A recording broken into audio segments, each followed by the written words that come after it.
So this is on legislative jurisdiction over federal areas within the states. This is from an inventory report on jurisdictional status of federal areas within the states from 1962. And we're going to look at exclusive legislative jurisdiction. Now, if we go to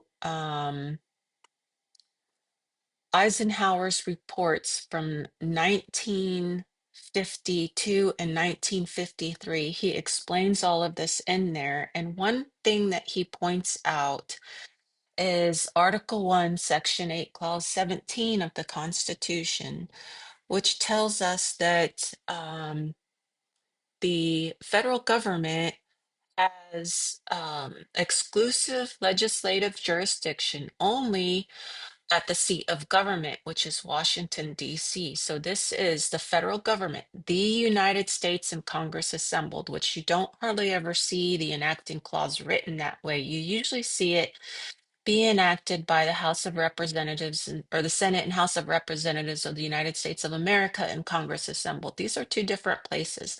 We need to understand that. But exclusive legislative jurisdiction. So it says here, this term is applied when the federal government possesses, by whichever method acquired, all the authority of the state, and in which the state concerned has not reserved to itself the right to exercise any of the authority concurrently with the United States, except the right to serve civil or criminal process in the area for activities which occurred outside the area. What that means is the federal government owns lands at, let's say, Washington, D.C., inside the states, I think Virginia and Pennsylvania. And that's the seat of government. So if someone at the seat of government comes off federal lands and commits a crime and then goes back to federal lands, the state where the crime was committed can serve process on those people.